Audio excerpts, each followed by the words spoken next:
जो आंकड़े उन्होंने टीवी चैनल के जरिए देखे हैं, वो आंकड़े हमारे आंकड़े से कितना मेल खाते हैं। लेकिन मैं फिर भी कह रहा हूँ, ये आंकड़ा जो आज तक ने दिखाया है, ये आंकड़ा हमारे आंकड़ों से मेल नहीं खाता, और जो एबीपी न्यूज ने दिखाया है ये भी आंकड़ा हमारा नहीं है। इस वीडियो के अंत होते होते तक शायद आपको पता लग जाए कि हम लोग क्या सोच रहे हैं, किसके आंकड़ों से कितना इत्तेफाक रखते हैं।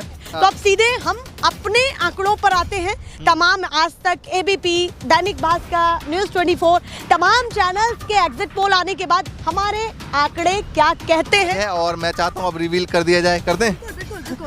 तो हमारा जो आंकड़ा कहता है वो 118 सीटों से। नमस्कार, बहुत स्वागत है सभी दर्शकों का। मैं मीरा राजपूत और मेरे सहयोगी ज्योतिष चौहान आज कैमरे के एक फ्रेम में आपको दिख रहे होंगे, जिन्होंने लगभग 4 महीने, पिछले 4 महीने की मैं बात कर रही हूँ, पिछले 4 महीने चुनावी कवरेज मध्य प्रदेश की आपको दिखाई है। वहाँ की जनता को हमने भांपा है, समझा है, देखा है, और साथ ही साथ ये भी जाना है कि उनके दिमाग में कौन से मुद्दे ज़्यादा घर किए हुए हैं, यानी कि उनके लिए पहली पसंद कौन है, और साथ में किसकी चीज़ें, किसकी योजनाएं, किसके मुद्दे ज़्यादा प्रभावी उनको लग रहे हैं।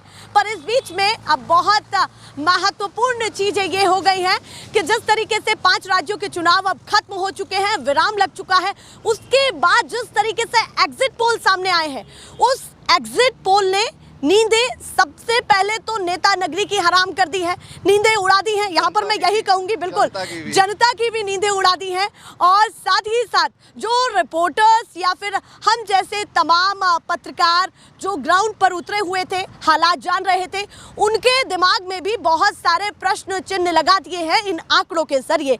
पर देखिए, महत्वपूर्ण ये हो जाता है कि पिछले 14 से 16 घंटे लगभग सोशल मीडिया पर बवाल मचा हुआ है। यानी कि मैं ये भी मेंशन करूं कि ये जो एग्जिट पोल के आंकड़े आए हैं, उनको लेकर के बहसबाजी तेज हो गई है, तर्क वितर्क तेज हो गए हैं। और हो भी क्यों ना, क्योंकि एग्जिट पोल का इंतजार जनता भी करती है, नेता भी करते हैं, पत्रकार भी करते हैं कि किस चैनल ने किस आंकड़े के हिसाब से क्या कुछ दिखाया है। पर इस बीच में ट्विस्ट तो ये है कि तमाम चैनल्स के अलग अलग आंकड़े निकले हैं, और उन अलग अलग आंकड़ों में हम किसके आंकड़े से ज़्यादा सहमत हैं, या किन आंकड़ों में हमें ज़्यादा दम लग रहा है। क्योंकि यहाँ पर मैं बात करूँ, जिस तरीके से आज तक ने अपने आंकड़े पेश किए हैं, जो उनका सैंपल साइज रहा है, यानी कि जिनके जरिए एक्सेस माई इंडिया के जरिए जो उन्होंने सर्वे निकाला है, जिस सर्वे को उन्होंने जनता के बीच में रखा है अपने चैनल्स के माध्यम से, तो जितना उनका सैंपल साइज रहा है, लगभग मुझे लगता है 47,000 है,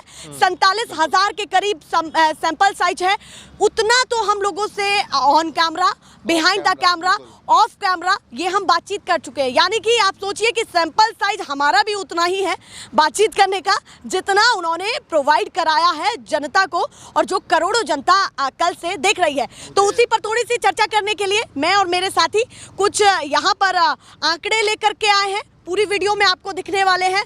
और सीधे अब मैं ये माइक सौंपना चाहती हूँ ज्योतिष चौहान को। तो चर्चा की शुरुआत चलते चलते करते हैं ज्योतिष। सवाल दागो या सीधे आपके मन में जो आ रहा है? कुछ चीजें हैं, और कितना हम मध्य प्रदेश में घूमे हैं, कितना हम मध्य प्रदेश को जाने हैं, सबसे पहले मैं वो दर्शकों को बता दूं, क्योंकि अब तक हम 112 विधानसभा जो क्षेत्र थे उनमें हम पहुंचे, वहां के लोगों से हमने बातचीत की, कुछ से ऑन कैमरा, कुछ से ऑफ कैमरा, तमाम लोगों से 31 जिले तक पहुंचे हम। और सबसे बड़ी बात, इस बीच जो हमारी गाड़ी चली वो 27,100 किलोमीटर गाड़ी हमारी चली है मध्य प्रदेश चुनाव के दौरान, बिल्कुल। और दिन जो थे वो 125 दिन थे, तकरीबन 4 महीने 5-6 दिन हम वहाँ पर रुके जब तक चुनाव हुआ वहाँ पर। उसके बाद राजस्थान हम लोग आ गए थे। तो सबसे पहले बता दूं कि कल रात से मैं देख रहा हूं कि लगातार आज तक के एग्जिट पोल में जो आंकड़े दिखाए गए, एक्सिस माई इंडिया के जो आंकड़े दिखाए गए, सुर्खियों में बने हुए हैं। बिल्कुल, सबसे ज़्यादा चर्चाओं में थे। एपी ने बाद में दिखाया, सबसे पहले आज तक ने दिखाया था, और उसके बाद बहुत सारे नेताओं के दिल के धड़कन जो है रुक से गए। अब हमारे क्या है आंकड़े, लोग जानना चाह रहे होंगे, चूँकि इतने वक्त तक हम रुके हैं और वहाँ के व्यूअर ने हमें देखा भी है। इस वीडियो के अंत होते होते तक शायद आपको पता लग जाए कि हम लोग क्या सोच रहे हैं, किसके आंकड़ों से कितना इत्तेफाक रखते हैं। और आप भी थोड़ा थोड़ा बीच में बताते रहिएगा क्या क्या। बिल्कुल, दोनों लोग बताएंगे कि क्या कुछ रहा, चूंकि कई एरिया ऐसे थे जहां पर मैं अलग निकला था और मीरा जी अलग निकली थी, दोनों अलग अलग रास्ते पे निकले थे। बहुत सारे क्षेत्र ऐसे रहे हैं हाँ। जो आपने उनको भापा है और कुछ क्षेत्र ऐसे रहे हैं हाँ। जिनको मैंने भापा है।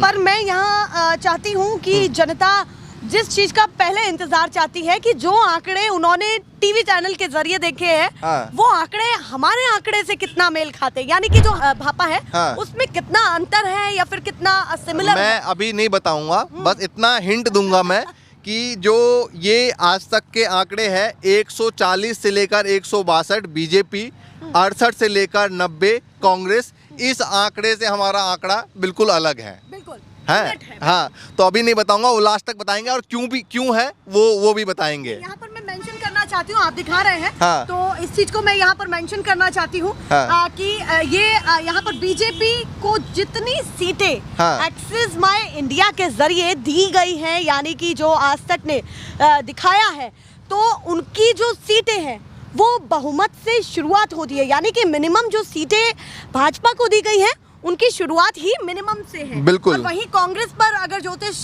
नजर डाले तो उनकी शुरुआत कहीं ना कहीं बहुमत से नीचे ही है, बहुत और नीचे बहुमत है। ही पर बहुमत से नीचे पर ही खत्म हो जा रही है। मतलब अगर अंतर है। हाँ, मैं देख रहा था कि आज तक के जो एक्सिस माई इंडिया के एमडी हैं, उन्होंने भी एक बात कही कि इससे हो सकता है कि 10 सीटें ऊपर नीचे हो जाए। लेकिन एक वीडियो भी ट्विटर पर लीक हुआ और उस वीडियो में किस तरीके से इंटेंशनली हाँ किया गया, हुआ या किया गया मालूम नहीं, लेकिन उसमें कहीं ना कहीं सफाई दिया जा रहा है और वहाँ जर्नलिस्ट है वो अपना पल्ला झाड़ते हुए दिखाई दे रहे हैं कि जो किया है उन्होंने किया है, उनका सर्वे है। बिल्कुल, उस क्लिप में कुछ ऐसी बातें हैं, चलते चलते और भी बातचीत करते हैं। उस क्लिप में ये बातें हैं क्योंकि एक्सेस माई इंडिया के एमडी जिनसे बातचीत इंडिया टुडे ग्रुप की हो रही थी, तो उस बीच उस दौरान में उन्होंने पूछा कि ऐसा ना हो भाई साहब की फजीहत बहुत ज़्यादा हो जाए, क्योंकि आंकड़े बहुत अलग है, मेल नहीं खाते हैं। जिस तरीके से ओपिनियन पोल्स दिखाए जा रहे थे उन आंकड़ों से बहुत ज़्यादा अलग है। तो कहीं ना कहीं ये चीज़ें तो हैं कि अगर आंकड़े सही नहीं निकले तो जो ये track record axis by India का चलता आ रहा है उस पर बहुत बड़ा सेंध लगने वाला है। एक चीज़ मैं और कहना चाहूँगा कि जो हमने ज़मीन पर देखा है, भापा है, लोगों से बातचीत की है, उसको लेकर अभी कल आज तक का कहना था कि शिवराज सिंह चौहान को लेकर एंटी इनकम्बेंसी नहीं है। ये मैं बिल्कुल नहीं मानता, एंटी इनकम्बेंसी बिल्कुल था ग्राउंड पर, और शिवराज सिंह चौहान के चेहरे को लेकर ही सबसे ज़्यादा एंटी इनकम्बेंसी था। एक नारा हमने सुना था, बीच बीच में लगातार सुना कि मोदी से बैर नहीं, मामा तेरी खैर नहीं।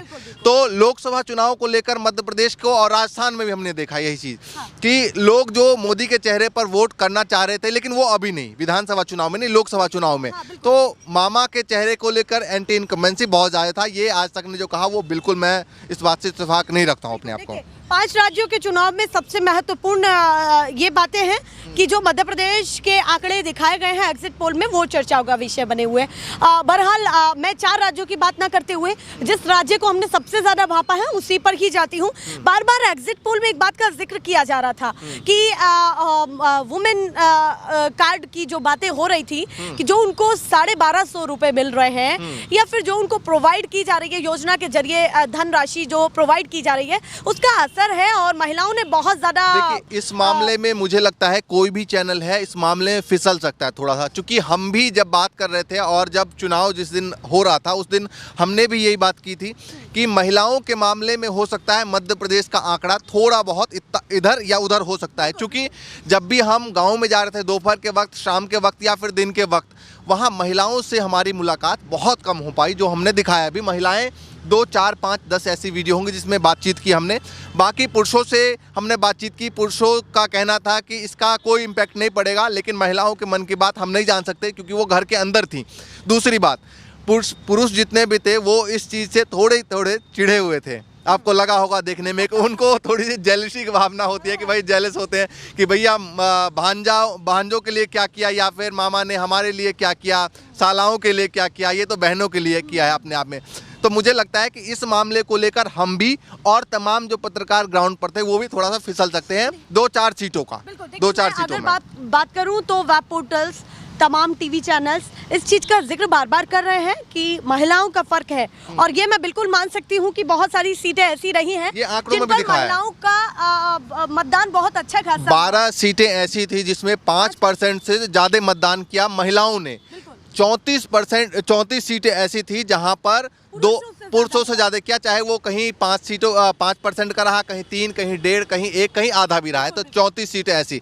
लेकिन कुल मिला के अगर 2018 के मामले को अगर उठा के देखें, चुनाव को उठा कर देखें, हाँ, तो ये मतदान को उठा करके देखें तो इस बार महिलाओं की 2% ज़्यादा बड़ी है। बिल्कुल 64% महिलाओं ने पिछली बार वोट किया था, अब की बार वो 66 है। मेरा एक सवाल फिर वही आ रहा है कि हम जिस तरीके से उस चीज़ को देख रहे थे और समझ पा रहे थे, तो बातें थी कि नेक टू नेक मामला रहेगा, कि कहीं ना कहीं बहुत टक्कर है। हमें वो बातें कहाँ गायब सी हो गई हैं इन आंकड़ों को आने के बाद? नहीं, मैं इसमें भी बताना चाहूँगा कि ये आज तक के आंकड़ों में ये गायब है, लेकिन अगर हम इसको उठाकर देखें, ये दैनिक भास्कर का आंकड़ा है, तो उसमें कहीं ना कहीं वो आंकड़ा दिखाई दे रहा है कि 105 से लेकर 120 कांग्रेस और 95 से लेकर 115 बीजेपी। तो इस आंकड़े में हमारे आंकड़े से थोड़ा बहुत मेल खा रहा है ये आंकड़ा। एबीपी ने, ये TV9 का मैं आपको दिखाता हूँ, 106 से लेकर 116 बीजेपी, जो कि वाजिब है, थोड़ा सा जो ग्राउंड पर दिखाई दे रहा था वही लग रहा है, और 111 से लेकर 121 तक ये कांग्रेस। तीसरा मैं आपको दिखाऊं, ये ABP न्यूज़ का है, ABP न्यूज़ का ने दिखाया है, ये भी हमारे आंकड़ों से बिल्कुल उलट है। 88 सीटों से 112 बीजेपी, 113 से 137 कांग्रेस। ये भी आंकड़े हमारे आंकड़ों से फिट नहीं बैठता, दोनों ने ही बिल्कुल उलट दिखाया है। देखिए, हम आज तक के आंकड़े को भी अपने से मेल नहीं मतलब खा रहा है, हमारे आंकड़ों से मेल नहीं खा रहा है आज तक का आंकड़ा, और साथ ही साथ ABP के जो आंकड़े उन्होंने प्रोवाइड कराए हैं उनसे भी मेल नहीं खा रहा है। कहीं ना कहीं बीच में गाड़ी, अधर में गाड़ी अटकी हुई है। जो हमारा मानना है वो नेक टू नेक फाइट का था कि कहीं ना कहीं 3 से 4 सीटें उन पर मामला उलझ करके रह जाएगा, और वही चीजें फेरबदल होगा। एक खास बात मैं ये भी बताना चाहूँगा, ग्वालियर और चंबल में जिस तरीके से आज तक ने दिखाया है, ये बिल्कुल ग्राउंड पर नहीं था। हालांकि स्थिति लास्ट में बदली जब वहाँ से नरेंद्र सिंह तोमर को टिकट दिया गया, क्योंकि वहाँ पर तोमर समाज का वोट बैंक बहुत ज़्यादा है, तो मुझे लगता है कि लास्ट में कुछ मामला वहाँ पर बदला, लेकिन जितना दिखाया गया है उतना भी नहीं बदला, क्योंकि ज्योतिरादित्य सिंधिया को लेकर लग रहा था कि कहीं सिंधिया जी फिसल जाएंगे इस बार। उनका जिस तरीके से एग्ज़ाम था, एग्ज़ाम में मुझे लग रहा था कहीं ना कहीं फेल हो सकते हैं। उसकी वजह है क्योंकि जो वोटर थे पिछली बार, उनको लगा था जब वो कांग्रेस छोड़कर बीजेपी में गए थे, उनको लगा था कि हो सकता है कि बीजेपी उनको CM का फेस बना दे। ये मैं अपनी बात नहीं बता रहा हूँ, जो वहाँ के लोगों ने बताया, हम लोगों को बताया वही बता रहा हूँ।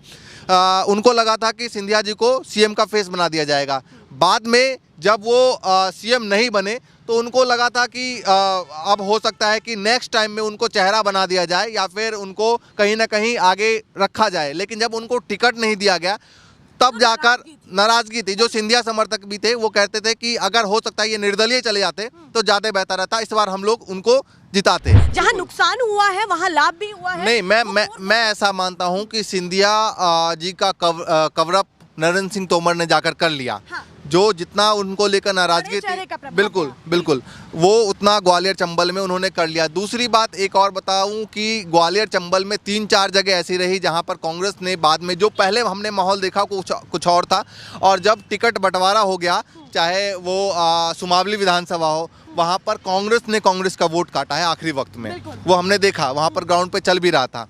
लेकिन ऐसा लग रहा था टिकट बंटवारे को लेकर, ऐसा लगा कि बीजेपी में भी कई सीटों पर विरोध था और कांग्रेस में भी, तो हम इसको लगभग बराबर ही मान सकते हैं कि दोनों पार्टियों में विरोध रहा है। एक सवाल और है, उस बीच में काफ़ी महत्वपूर्ण हो जाता है, जिस पर हम दोनों ने ही काफ़ी बातचीत की है, कि जो तीसरा विकल्प है, BSP की बात मैं यहाँ पर करूँ, मेंशन कर दूँ क्लियरली, तो BSP ने कहीं ना कहीं आपको कितना प्रतिशत लगता है कि कांग्रेस का नुकसान किन्हीं कुछ सीटों पर ज़रूर पहुँचाया होगा, जो चाहे यूपी के क्षेत्र जहाँ से लगते हो, चाहे चंबल का इलाका हो, चाहे कहीं ना कहीं बुंदेलखंड, जो इलाके यूपी से टच करते हैं, उन पर आपको लगता है, कितना लगता है कि रीवा की तरफ भी मुझे ऐसा लगा था, और आम आदमी बीएसपी पार्टी, जिस तरीके दोनों से, दोनों का ही रीवा सीधी में ये हमने देखा। लोगों ने, किसी ने आम आदमी पार्टी पर ध्यान नहीं दिया, लेकिन मुझे लगता है कि बालाघाट की तरफ आम आदमी पार्टी ने 2-3 सीटों पर बहुत ज़्यादा डेंट किया है कांग्रेस को।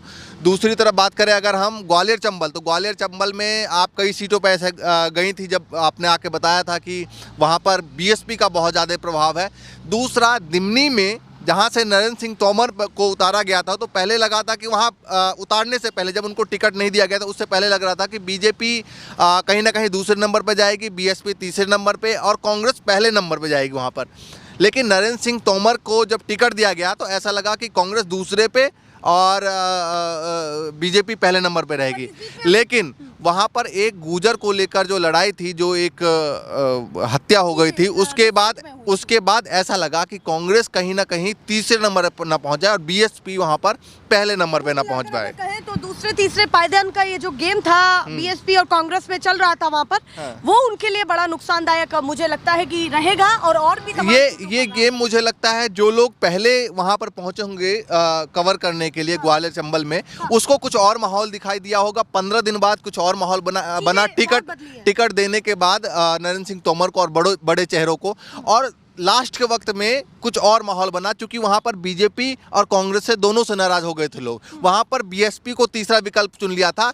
अब कई बार क्या होता है कि लास्ट वक्त में बीएसपी को भी चुन लेते हैं, फिर बाद में सोचते हैं कि अगर बीएसपी को वोट दे दिया तो हो सकता है बीजेपी या कांग्रेस जो है, जो सरकार बनाने की स्थिति में थी, तो उनको ना दे तो नुकसान हो जाए, कुछ लोग वहाँ पहुँच जाते हैं। तो इस चक्कर में वोट का जो है पूरा इधर उधर हो जाता है और को सारे समीकरण खत्म। हाँ, बिल्कुल। पर एक सवाल मेरा रह गया, उस बीच में आपने मेंशन किया कि पुरुष कहीं ना कहीं बीजेपी से नाराजगी जताए हुए हैं। वहीं महिलाओं की बात करें तो एक बहुत चीजें थी कि भैया इस बार का गेम ऐसा रहेगा कि घर घर में फूट पड़ेगी, यानी कि पति कहीं और पत्नी कहीं और, यानी कि धर्मपत्नी किसी और राह पर चल रही होंगी तो वहीं पुरुष कहीं और चल रहा होगा। पर इसको एक पुरुष वर्ग के तौर पर ना देखा जाए, अगर हम किसान युवा उसमें इसके दो भाग कर दे तो कहीं ना कहीं, अगर मैं बात करूं किसानों की, आपको क्या लगता है कि जिस तरीके से हमने कई बार ये चीजें देखी कर्ज माफी को लेकर के, वो कितना बड़ा फैक्टर रहने वाला है वुमेन कार्ड के सामने? क्योंकि देखिए वो बातें हमने बहुत बढ़ चढ़ करके देखी हैं गांव दराज में कि कर्ज माफी को लेकर, देखिए कर्ज माफी कांग्रेस का सबसे मेन मुद्दा जो था, जिसको लेकर वो फाइट कर पा रही थी ग्राउंड पर, क्योंकि कमलनाथ ने कर्ज माफी की थी, 2 लाख तक नहीं हो पाई, लेकिन काफी सारे ऐसे, हमने सैकड़ों लोगों से बातचीत की, किसानों से बातचीत की, जिनके परिवार में या उनके आस पड़ोस में 1 लाख तक का कर्ज माफ हुआ था। तो मुझे लगता है कि एक किसान अगर किसी के एक के घर में 1 लाख का कर्ज माफ हुआ है तो आसपास के चार घरों को इम्पैक्ट करता है। तो इसको लेकर कांग्रेस के लिए बहुत अच्छा एक प्लस पॉइंट था। वही बातचीत करें, अगर उसी घर में महिलाएं थी, अगर 2 महिला है तो उसमें से वो कट रही थी, क्योंकि कर्ज माफी जो है वो उनको शायद थोड़ा कम मतलब है उस चीज़ से, क्योंकि उनको हर महीने 1000 फिर 1250 रुपये आ रहे हैं। तो एक फैमिली में मुझे लगता है 2-2 वोट के अलग अलग बंटवारे हुए हैं। बंटवारा तो हुआ है, बिल्कुल। तो कहीं ना कहीं उसका तो फर्क पड़ा है, और इसीलिए मैंने चाहा कि थोड़ा सा नजर उस पर डालें, क्योंकि किसानों का मुद्दा मध्य प्रदेश में काफी बातें रही हैं जनसभाओं में, चाहे राहुल गांधी हो, पीएम मोदी हो, दोनों ही बड़े चेहरों ने जिक्र किया है। अच्छा, बीच में एक बहुत काफी इंटरेस्टिंग सवाल रह गया कि पीएम मोदी यानी कि मामा जी को जिस तरीके से आखिरी के समय में जिस तरीके से थोड़ा किनारे उनका माहौल दिखा, तो वही पीएम मोदी फ्रंट पर दिखे, तो वो फ्रंट पर रहने का कितना बड़ा प्रभाव मुझे जो लगता है बदलेगा? मुझे लगता है कि जिस तरह का प्रभाव यूपी में पड़ा था पीएम मोदी को लेकर, उस तरह का नहीं था मध्य प्रदेश में कहीं भी। मध्य प्रदेश में भी और राजस्थान के कुछ हिस्सों में जहां तक हम गए नहीं था, लेकिन बहुत ज्यादा प्रभाव नहीं था, क्योंकि चूंकि लोग बोल रहे थे कि हम केंद्र में मोदी को पसंद करेंगे और यहाँ पर हम लोग कमलनाथ को पसंद करेंगे। चूंकि उसकी वजह है, चूंकि कमलनाथ ने कर्ज माफी की बात की थी, इसके बाद 1500 रुपये देने की महिलाओं की बात की थी। हालांकि महिलाओं में इसका ज़्यादा इम्पैक्ट नहीं पड़ा, 1250 जिसको मिल रहे थे उन्होंने शायद बीजेपी बिल्कुल, लेकिन युवाओं के रोजगार को लेकर मुझे लगता है 90% युवा एक तरीके से बोल सकते हैं कि जो लोग तैयारी कर रहे थे वो नाराज थे, जो लोग अलग अलग काम कर रहे हैं, प्राइवेट सेक्टर में है, वो उतना नहीं थे, वो दोनों तरफ थे। लेकिन जो रोजगार की तलाश में थे या फिर जो तैयारी कर रहे थे वो नाराज थे। क्योंकि हमने कई बार देखा आपने कि हम जहाँ जहाँ गए थे, जहाँ पर तैयारी हो रही थी, वहाँ से सबसे ज़्यादा नाराजगी थी। रोजगार के संसाधनों की कमी कहीं ना कहीं वो नाराजगी में, जो हमें लगता है क्योंकि हमने वो चीज़ें देखी हैं कि वो नाराजगी में हो सकता है कि बदली हो, पर कहीं ना कहीं ये जो महिलाओं का एक तरफा होना, मैं तो एक तरफा ही कहूँगी, क्योंकि देखिए 5 से 8% अगर महिलाएं कांग्रेस को चुनती हैं तो वो एक बहुत बड़ा आंकड़ा नहीं है उसके सामने, क्योंकि एक तरफा मुझे लग रहा है, मुझे ऐसा लगता है, मुझे लगता है इसमें कि जो व्यूअर देख रहे होंगे हमारे चैनल को, हाँ। और अदर चैनल भी जो वहाँ पर पहुँचे, जो आंकड़े दिखाए गए पहले भी कि भाई वहाँ पर कांग्रेस सरकार बन रही है, वो विरोध था, ग्राउंड पर बिल्कुल था। चूँकि कोई भी चैनल घर के अंदर महिलाओं के पास नहीं पहुंचा, इसलिए वो थोड़ा सा कम दिखाई दे रहा था, लेकिन विरोध बहुत ज़्यादा था। ऐसा नहीं कह सकते कि वहाँ पर विरोध नहीं था।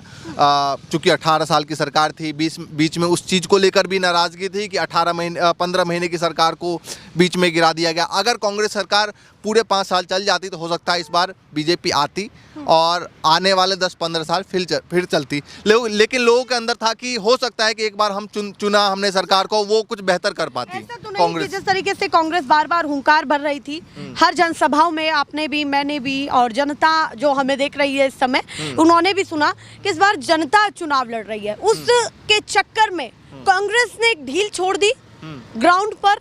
आपको लगता है कि कितने प्रतिशत आपको लगता है कि ढील छोड़ी है? कांग्रेस के नहीं, बहुत ज्यादा कमलनाथ एक्टिव थे और बड़े चेहरे जो है सभी एक्टिव थे। हाँ। लेकिन मुझे लगता है कार्यकर्ताओं में थोड़ा सा मतलब ढीलापन था। वो कहीं ना कहीं जो हम लोगों से बातचीत कर रहे थे गांव में, तो बीजेपी के कार्यकर्ता तुरंत निकल के आ रहे थे, कांग्रेस से थोड़ा सा लेट से हाँ हो सकता है कि भारी पड़ जाए। लेकिन मैं बात करूं तो जनता वाकई में चुनाव लड़ रही थी। हाँ। क्योंकि जनता खुद आकर कभी हम ऑफ कैमरा भी लोगों से बातचीत कर रहे थे, तो लोग लड़ने आ जा रहे थे कि नहीं, आप कांग्रेस के बारे में ऐसे कैसे बोल रहे हो, कांग्रेस की सरकार बन रही है।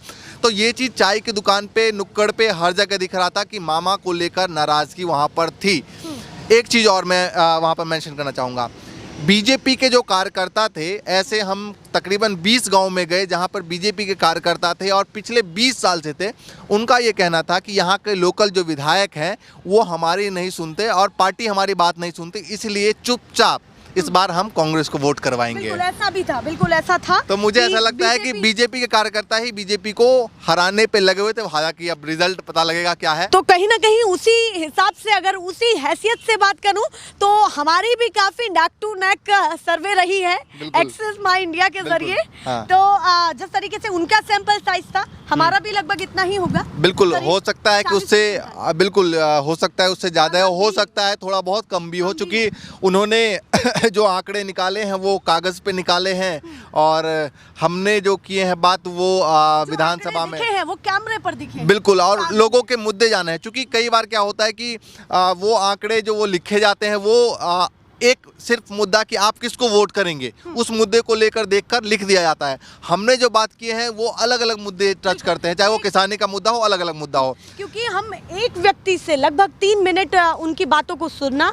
समझना, जानना, वो काफ़ी महत्वपूर्ण हो जाता है। अगर एक व्यक्ति से 3 से 4 मिनट हमारी बातचीत हो रही है, हम समझ रहे हैं, तो कहीं ना कहीं वो सैंपल साइज भी काफ़ी बड़ा हो जाता है। हाँ, तो और 4 महीने खुद अपने आप में सैंपल साइज है। और इसमें एक और मैं बात ऐड करना चाहूँगा कि कई बार लोग बोल देते हैं कि मैं बीजेपी को वोट करूंगा या फिर मैं कांग्रेस करूंगा, लेकिन जब हम मुद्दों की बात छेड़ते हैं तो उसके बाद वो बोलते हैं कि नहीं, मैं अगर मुद्दे पे बात आऊं तो मैं इसको वोट करूंगा। तो इसीलिए मैं बात कर रहा हूं कि हम लोग मुद्दे पे हमने लोगों से बातचीत किया और मुद्दे को जानने समझने की कोशिश की है। आकलन नहीं किया था। हाँ। पर जिस तरीके से अब लगातार एग्जिट पोल्स आ रहे हैं तो हमें लगता है कि कहीं ना कहीं जिस तरीके की हमारी बातचीत रही है तो हम तो और भी ज्यादा आपको बिल्कुल तस्वीरें क्लियर दिखा सकते हैं। तो अब सीधे हम अपने आंकड़ों पर आते हैं। तमाम आज तक, एबीपी, दैनिक भास्कर, न्यूज़ 24, तमाम चैनल्स के एग्जिट पोल आने के बाद हमारे आंकड़े क्या कहते हैं। तो ज्योतिष, मैं चाहूंगी कि आप सीधे बताएं कि क्या हम कितनी सीटें कांग्रेस को दे रहे हैं और साथ में भाजपा, अन्य इन तमाम की स्थिति क्या रहने वाली है हमारे हिसाब से? नहीं, पहले मैं जाना चाहूँगा कल के एग्जिट पोल पर दोबारा से, ताकि लोगों को समझ आए कि उनके आंकड़ों में और हमारे आंकड़ों में कितना डिफरेंस है। और ये भी मैं क्लियर कर दूं कि ये आज तक का आंकड़ा है, इससे भी इत्तेफाक नहीं रखते, और ये एबीपी न्यूज़ का आंकड़ा है, इससे भी हम इत्तेफाक नहीं रखते हैं, क्योंकि दोनों के एग्जिट पोल से कहीं ना कहीं हमारे आंकड़े बिल्कुल अलग हैं, एबीपी से भी और आज तक से भी हमारे आंकड़े कुछ और कह रहे हैं। आज तक ने दिखाए हैं बीजेपी को 140 से 162, वहीं अगर कांग्रेस की बात करें तो 68 से 90, जो कि बहुमत के आंकड़े से बहुत दूर है, कोसों दूर है। तीसरी बात करें अगर अन्य की तो 0 से 3 सीटें, ये मुझे लगता है ठीक दिखाया है। तो मैं एक चीज मेंशन करना चाहती हूँ, फिर से इस पर ध्यान दिलाना चाहती हूँ। स्क्रीन पर देखिए कि 140 से 162 सीटें भाजपा को दी गई है, यानी कि भाजपा की शुरुआत आज तक के एग्जिट पोल के हिसाब से शुरुआत ही बहुमत से है और बहुमत पर ही खत्म है, या फिर मैं ये कहूँ बहुमत के आंकड़े से बहुत ज्यादा है, बहुत ज्यादा है, उससे ही ज्यादा खत्म है। और वही कांग्रेस का मैं चाहूंगी कि आप बताएं 68 से 90 है, जो कि बहुमत के आंकड़े से मुझे लगता है बहुत पीछे है, 26 सीटें पीछे है, 26 सीटें बहुमत के आंकड़े से पीछे, 116 पर जाके बहुमत होगी, 26 सीटें पीछे हैं। एबीपी न्यूज़ की बात करें तो इन्होंने बीजेपी को बहुमत के आंकड़े से भी पीछे रखा है, और कांग्रेस को 113 से 137 है, और अदर 0 से 8 है। इन दोनों आंकड़ों को अगर हम देखें तो हमारा आंकड़ा अलग है, और मैं चाहता हूं अब रिवील कर दिया जाए, कर दें? बिल्कुल बिल्कुल बिल्कुल।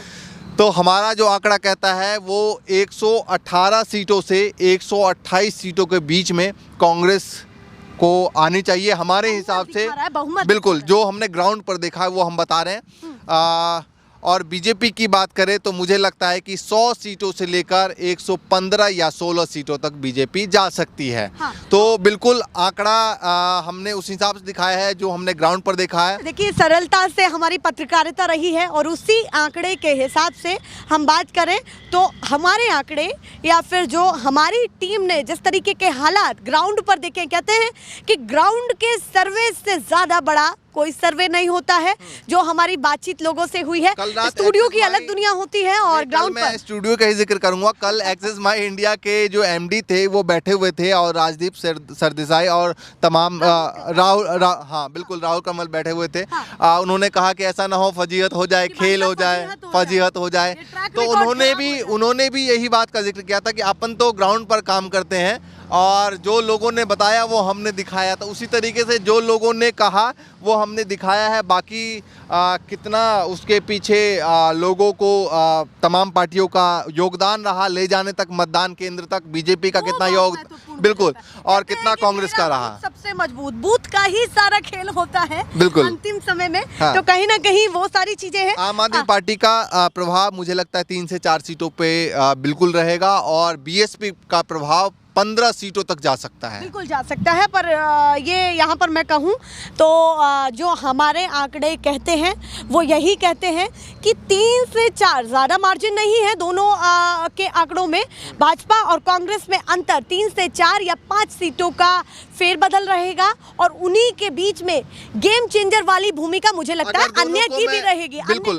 बिल्कुल मुझे लगता है बीएसपी की 2 सीटें आ सकती है, 2 या 3 सीटें तक निकल सकती है। तो क्या लगता है आपको कि किधर ये रुख रहेगा? जिस तरीके से हवाएं चली है राजनीति में अन्य की, मुझे लगता है जिस तरीके से चुनाव से एक रात पहले बीएसपी सुप्रीमो मायावती ने ट्वीट किया था, तो मुझे लगता है कि लास्ट वक्त में ऐसा ना हो कि बीजेपी को सपोर्ट कर दे 2 सीटों के लिए। हालांकि मुझे दूसरी तरफ ये भी लगता है कि अभी भी मैं कह रहा हूँ कि कांग्रेस की सरकार बन रही है, ऐसा मुझे लगता है जो ग्राउंड पर देखा है, और बीजेपी उनके सीटों से 4-5 सीटें पीछे रहेंगी। चलिए, ये हमारे आंकड़े हैं, और देखिए ये आंकड़े हैं, महज आंकड़े हैं जो हमने ग्राउंड पर देखा है। अब वो नतीजों में कितना बदलते हैं, क्या होने वाला है, ये तो हमें भी नहीं पता। जो चीज़ें हम जनता से सुन रहे हैं, आप तक पहुंचा रहे हैं, वही बिल्कुल तस्वीर को हमने क्लियर किया है जो ब्लड हो चुकी है इस समय। और कहीं ना कहीं जनता असमंजस की स्थिति में है कि कोई तो हमें वो सारी चीज़ें दिखाए। एक बात बताना चाहूँगा कि कहीं ना कहीं हमारे आंकड़े जो है वो दैनिक भास्कर से मेल खाते हैं। बिल्कुल मैं इसीलिए लेकर आया था। हाँ। चूँकि ये 95 से, चूँकि हमने 100 से दिया है उनको, लेकिन उन्होंने थोड़ा सा पीछे और रखा है बीजेपी को, 95 से से 115 और 105 से 120 ये हमारे आंकड़े जो है इससे जो हमारा अपर है देखिए यहाँ पर ज्योतिष बिल्कुल सही कह रहे हैं कि दैनिक भास्कर के जो आंकड़े हैं वो हमारे आंकड़ों से मेल खाते हैं। अब वो क्यों खाते हैं भास्कर के आंकड़ों से हमारे आंकड़े मेल, क्योंकि देखिए उन्होंने कांग्रेस को 105 से 120 सीटें दी हैं, वहीं बीजेपी को 95 से 115 सीटें दी हैं। देखिए बहुमत में वो दिखा रहे हैं कांग्रेस को यहाँ पर, और अन्य को मेरे हिसाब से मुझे लगता है कि कहीं ना कहीं अन्य थोड़ा मुझे जो लगता है ये जो आंकड़े बनाए गए हैं वो अपने लोकल पत्रकारों के जरिए, जिस तरीके से हम लोग ग्राउंड पर उतरे थे उसी तरीके से मुझे लगता है जो ये आंकड़ा बनाया गया होगा दैनिक भास्कर का। इस आंकड़े को हम इसलिए हजम कर सकते हैं क्योंकि 5 से 6 सीटों का फेरबदल है, पर वहीं अगर आज तक के आंकड़ों से बात करें तो मुझे लगता है कि 40 सीटों उन्होंने तो सम्मानजनक हार भी नहीं दी है कांग्रेस को। नहीं इतना नहीं होगा, मैं अभी भी कह रहा हूँ इतना नहीं होगा। मुझे लगता है कि 5 सीटों का फासला होगा, जो भी जीते 5 सीटों का फासला होगा, ऊपर नीचे हद हम मान सकते हैं कि 5 से 10, उससे ज्यादा चीजें मुझे नहीं लगता है कि इतना ज्यादा अंतर है। बिल्कुल। दोनों पार्टियों में इतना अंतर नहीं होगा। ये सारी चीजें हैं, और साथ ही साथ जो मध्य प्रदेश की जनता हमें देख रही है, बहुत ज्यादा आप बोर हो गए होंगे हमारे चेहरों से। 4 महीने कवरेज दिखाया है, पर हमारा अनुभव वहाँ की जनता से हमारा मेल काफ़ी रहा है, और काफ़ी कुछ वहाँ की जनता से हमने सीखा है। क्या चंबल से लेकर के बुंदेलखंड और वहीं तमाम नीमच और ये भोपाल का क्षेत्र पूरा, ये तमाम क्षेत्रों में घूम करके ये अनुभव हमने पाया है कि कहीं ना कहीं कांग्रेस के लिए तो इस बार जीत की चाबी है आंकड़ों के हिसाब से, क्योंकि कहीं ना कहीं बीजेपी, या फिर मैं ये कहूँ जिस तरीके से बीजेपी ने चेहरा रिवील नहीं किया था उसका नुकसान तो है। ये लगता है ना आपको कि जो ऑफिशियल चेहरा नहीं दिया उन्होंने चुनाव के बीच में, उसका नुकसान है? मुझे लगता है कहीं नुकसान है, कहीं फायदा भी हो सकता है, क्योंकि सबने तो हो सकता है कि और जो लोगों के समर्थक थे या जो केंद्र से मंत्रियों के समर्थक थे वो पीछे हट जाते। अभी सबने तैयारी की है अपने अपने हिसाब से कि हो सकता है मैं मुख्यमंत्री बन जाऊं, क्योंकि कैलाश विजयवर्गीय के कार्यकर्ता जो थे वो कहते हैं हमारा मुख्यमंत्री कैसा हो। सवाल मेरा रह गया है जो मैं चाहती हूं कि अंत तक जनता के पास पहुंचे, और ये काफी इंटरेस्टिंग सवाल है। आप इसको लेकर के कमेंट सेक्शन में भी हमें अपनी अपनी राय दें कि अगर ये बड़े चेहरे अंत समय में नहीं उतारे जाते तो आंकड़े क्या होते, कितना अंतर होता? 70 सीटें बीजेपी की 70 सीटें जाती हैं, क्योंकि कहीं ना कहीं ये जो बड़े चेहरे आए हैं उनका प्रभाव आप नरेंद्र तोमर को ले लीजिए, पूरा बेल्ट को प्रभावित किया है। हाँ, उससे पहले जब हम वहाँ पर घूम रहे थे, पूरा बेल्ट जो वहाँ का है, पूरा बेल्ट जो कैसे हैं उनके जिस तरीके से जीत होती है, मतलब जातीय समीकरण के हिसाब से, मैं नहीं आना चाहता था। हाँ। जातीय समीकरण के हिसाब से पूरा वहाँ पर राजपूत वोट बैंक है। हाँ, और उसको प्रभावित किया है और क्षेत्र से वो सांसद भी रहे, वो सुमावली में भी किया है, वो मुरैना में भी किया है, वो दिमनी में भी किया है, वो अंबा में भी किया है। कि ये मान सकते हैं हम क्लियर कि सिंधिया का जो नुकसान था वो भरपाई कर दी, उसकी भरपाई तोमर साहब ने कहीं ना कहीं बहुत हद तक की है। बिल्कुल, बहुत ज्यादा की है। और मुझे लगता है, मुझे ऐसा भी लगता है कि सिंधिया जी को थैंक्स बोलना चाहिए तोमर साहब को। बिल्कुल कि कहीं ना कहीं बैकबोन बने हैं, बचा के रखा। बिल्कुल, नरेंद्र सिंह तोमर कहीं ना कहीं सिंधिया की बैकबोन रहे हैं। अब इस आखिरी जो जवाब है हमारा, उस पर आप क्या सोचते हैं ये ज़रूर बताएं हमें, क्योंकि चंबल पर हम आखिरी समय में इसलिए आए क्योंकि चंबल ही वो क्षेत्र है जो सबसे ज़्यादा खेल पलटेगा, और जीत की चाबी कांग्रेस और भाजपा दोनों के लिए वही रहने वाली है। क्योंकि पिछली बार जब सिंधिया कांग्रेसी थे, कांग्रेसी ही मैं यहाँ पर कहूँगी, तो कांग्रेस को बहुत फ़ायदा भी हुआ उन सीटों से। अब जब वो भाजपा में चले गए हैं और साथ ही साथ तोमर साहब विधायकी में उतरे, तो वो बैकबोन संभाले हैं। तो बहुत सारी चीज़ें हैं जो उनको कमबैक की हैं और उसका प्रभाव भी गया है। पर इस बीच में हम ये फिर से क्लियर कर रहे हैं, हमारे आंकड़े कहते हैं कि कांग्रेस को बहुमत मिलता हुआ दिखाई दे रहा है और वो बहुमत बहुत मार्जिन से नहीं है, बहुत नेक टू नेक फाइट है। अब देखिए ये अलग अलग चैनल्स के अलग अलग आंकड़े हैं जो हम पर कहीं ना कहीं इन सब चीज़ों पर आधारित थे कि हम भी उनको दिखाएं, बताएं, समझाएं कि क्या हम सोच रहे हैं। तो वो ये सारी चीज़ें थी। बहरहाल अगर ये नतीजे कहीं ना कहीं आज तक के सही जाते हैं, मैं वो वही कहूँगी, अगर सही जाते हैं तो पहली चीज़ आपके दिमाग में क्या चलेगी ये बताइए। मेरे दिमाग में बहुत सारी चीज़ें चल रही हैं, लेकिन मैं शायद कैमरे पे नहीं बोल सकता उन चीज़ों को।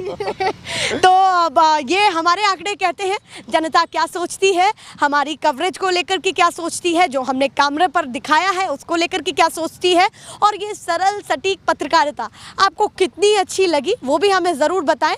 मध्य प्रदेश की जनता के साथ आज और आखिरी 3 तारीख को हमारा एक कहीं ना कहीं इंटरेक्शन रहेगा, क्योंकि उनसे जुड़ी हुई हम खबरें दिखा रहे हैं, क्या उनके राज्य में होगा वो दिखा रहे हैं। और मैं ये स्पष्ट कर दूं कि 5 राज्यों में से सबसे ज़्यादा एक्सपीरियंस हमारा मध्य प्रदेश का रहा और इसीलिए हम चाहते थे कि उसी पर ही हम आकर के बातचीत करें और उन्हीं मुद्दों पर करें जो हमने ग्राउंड पर देखा। ऐसे ही दिखाते रहेंगे। फिलहाल के लिए नमस्कार।